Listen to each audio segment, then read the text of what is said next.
Nous avons vu jusqu'à présent que plusieurs taux ou rapports peuvent représenter une même situation. En effet, à partir d'un taux donné, il est possible de trouver plusieurs taux équivalents. Lorsque nous considérons plusieurs taux équivalents, nous sommes en présence d'une situation de proportionnalité. Par exemple, nous pourrions représenter l'exemple « Aujourd'hui, l'essence se vend à 1,29 $ par litre » selon différents modes de représentation que nous avons vus plus tôt cette année. Nous pourrions utiliser la table des valeurs, le graphique, ou encore utiliser des mots ou des rapports équivalents. J'ai ici préparé la base d'une table des valeurs. Puisque nous voulons mettre en relation le montant payé selon la quantité d'essence achetée, j'ai représenté dans la première colonne la quantité d'essence et dans la seconde le prix en dollars. Si nous n'achetons pas d'essence, bien évidemment le prix sera de 0 $. Si nous achetons 1 litre d'essence, nous aurons à payer 1,29 $. Si nous achetons 2 litres d'essence, nous aurons à payer 2,58 $ puisque nous devrons payer un montant 2 fois plus élevé. Nous continuerions de la même façon. Si nous allons par exemple acheter 8 litres d'essence, nous aurions à payer 8 fois 1,29 $, soit un montant de 10,32 $. Voici maintenant la table des valeurs complétée. Donc, ce que nous avons à faire pour chaque élément à compléter, c'est de prendre le prix de l'essence, soit 1,29 $, et de le multiplier par la quantité d'essence achetée en litres. Vous avez maintenant ici la représentation par un graphique de la même situation. Puisque nous avions la table des valeurs, tout ce qui nous suffisait de faire, c'était d'aller placer les différents points dans notre graphique. Ce qui sera particulier pour une situation de proportionnalité, c'est que le graphique d'une situation proportionnelle passera toujours par le point 0, 0. En effet, si nous n'avons pas d'éléments pour l'une des deux valeurs, il sera impossible d'obtenir de l'information pour la seconde. À partir de ces deux différentes représentations, il est possible de créer différents taux équivalents. Par exemple, on pourrait aller chercher dans notre table des valeurs que pour 9 litres d'essence, il en coûtera 11,61 $. Je peux ainsi le représenter sous la forme d'un taux. Donc, 11,61 $ pour 9 litres d'essence. On pourrait aussi aller chercher l'information dans notre graphique. Donc, par exemple, pour 6 litres d'essence, je pourrais aller chercher mon information. Donc, 7,74 $.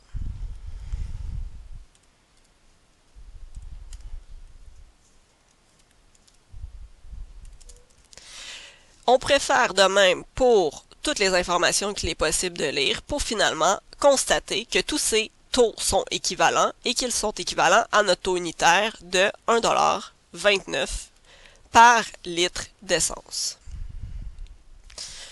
Voici un second exemple concernant les situations de proportionnalité. Donc, nous voulons expliquer en mots ce que signifie cette situation. Dans la recette de crêpes de ma grand-mère, le rapport 2 pour 1 est toujours observé entre le nombre de tasses de lait et le nombre de tasses de farine. Donc, ici, nous sommes dans une situation où nous avons un rapport puisque nous comparons un nombre de tasses à un autre nombre de tasses. Ce qu'il faut se souvenir, c'est que lorsque nous avons un premier nombre dans notre rapport, il ira avec la première information qui nous est donnée par la suite. Donc, comme ici, on parle d'un rapport de 2 pour 1 entre le nombre de tasses de lait et le nombre de tasses de farine, cela signifiera que nous avons 2 tasses de lait et qu'à chaque fois que nous avons 2 tasses de lait, nous avons 1 tasse de farine. Le rapport peut se lire dans les deux sens. Nous pourrions donc dire, à chaque fois que nous mettrons 2 tasses de lait dans la recette, il faudra mettre 1 tasse de farine. Ou encore, pour chaque tasse de farine utilisée dans la recette, il faudra mettre 2 tasses de lait. Nous allons maintenant nous intéresser à la situation de proportionnalité lorsque nous nous retrouvons dans une table des valeurs. Dans le cas de la table de valeurs, elle possédera toujours un point ayant les coordonnées 0, 0, ainsi qu'un coefficient de proportionnalité que l'on représentera par la lettre K et qui va se calculer en divisant Y par X. Donc, si nous parlons pour l'instant du point de coordonnées 0, 0, la raison pour laquelle il se retrouvera toujours dans la situation de proportionnalité, c'est que puisque l'on met deux éléments en relation, si le premier élément n'existe pas, il est impossible de mettre le deuxième élément en relation avec celui-ci. Pour ce qui est du coefficient de proportionnalité, en fait, c'est l'élément multiplicatif, donc la valeur de notre taux unitaire. Comme nous l'avons vu dans l'exemple précédent, pour remplir la table des valeurs à partir d'une situation de proportionnalité, nous allons obtenir les nombres de la deuxième rangée en multipliant les nombres de la première rangée par le même nombre, qui est le coefficient de proportionnalité, et le coefficient de proportionnalité qui lui est notre taux unitaire. Si nous regardons par exemple l'exemple suivant où nous voulons remplir la table des valeurs, sachant que le coefficient de proportionnalité K est de 5,75. Donc, comme nous l'avons mentionné précédemment, nous devrons prendre les valeurs de la première rangée, qui dans ce cas-ci est le temps en heures, le multiplier par notre coefficient de proportionnalité pour trouver le coût en dollars associé à la valeur en abscisse. Donc, nous aurons à multiplier par 5,75 chacune des valeurs qui se retrouvent dans notre première rangée. Donc, 0 fois 5,75 nous donnera 0. Si j'ai une heure multipliée par 5,75, j'obtiendrai 5,75 $. Pour 2 heures, nous obtiendrons 11,5. Et pour 7 heures, nous obtiendrons 40,25 puisque nous multiplions à chaque fois par 5,75. Maintenant, si nous cherchons le temps en heures associé à un coût de 23 $, mais nous cherchons quelle valeur qui est multipliée par 5,75 donne 23. Nous aurons donc à diviser 23 par 5,75, ce qui nous permettra d'obtenir la valeur 4. Bref, notre coefficient de proportionnalité est l'équivalent de notre coefficient que nous avons vu en début d'année, donc d'une règle où en fait il n'y aura pas de valeur constante, donc de terme constant. Pour le prochain exemple, nous voulons savoir si la table des valeurs suivantes représente une situation de proportionnalité. Nous sommes en présence d'une situation de proportionnalité lorsqu'il existe un coefficient de proportionnalité.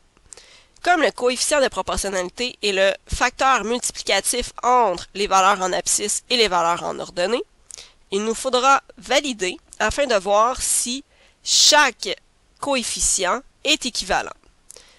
Donc, si nous prenons par exemple la première situation, nous avons 3 par rapport à 12,9. Donc, comme je cherche le rapport entre les deux, je ferai 12,9 sur 3.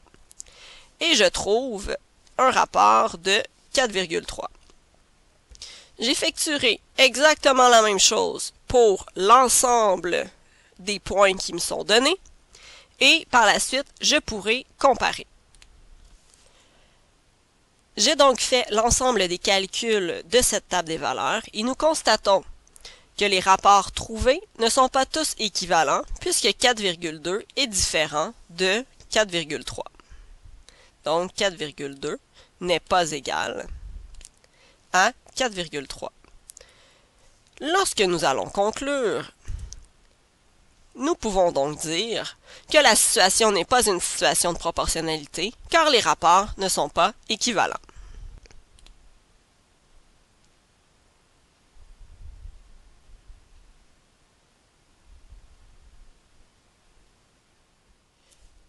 Lorsque vous allez arriver à la conclusion qu'une situation n'est pas une situation de proportionnalité, il faudra faire très attention au choix de mots lors de votre justification.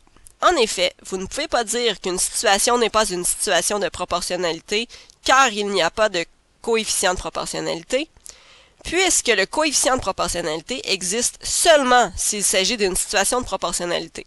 Il faudra donc bien choisir ces mots, comme nous l'avons fait précédemment. Donc, la situation n'est pas une situation de proportionnalité. Pour quelle raison? Puisque les rapports ne sont pas équivalents. Et non pas parce qu'il n'y a pas de coefficient de proportionnalité. Pour le dernier exemple, nous avons une table des valeurs et on nous dit que cette situation représente une situation de proportionnalité. Il s'agit donc de trouver le coefficient de proportionnalité. Nous savons que le coefficient de proportionnalité est le facteur multiplicatif entre les valeurs des abscisses et les valeurs des ordonnées. Donc, pour trouver l'élément manquant, nous aurons à diviser les valeurs en ordonnées par les valeurs en abscisse. Par exemple, pour le premier point, nous avons 2 en abscisse et 7,2 en ordonnée. Pour trouver le facteur multiplicatif, il nous suffira donc de faire 7,2 divisé par 2, ce qui nous permet d'obtenir 3,6. Afin de valider que nous n'avons pas fait d'erreur de calcul, nous pouvons aller calculer un deuxième coefficient de proportionnalité. Donc, à partir des coordonnées 3 et 10,8, je diviserai 10,8 par 3, ce qui me permet d'obtenir, encore une fois, 3,6. De la même façon, si nous avions utilisé le dernier point donné, nous aurions divisé 21,6 par 6 et nous obtenons, encore une fois, un coefficient de proportionnalité de 3,6. Ceci nous permet de conclure que le coefficient de proportionnalité représenté par la lettre K est égal à 3,6.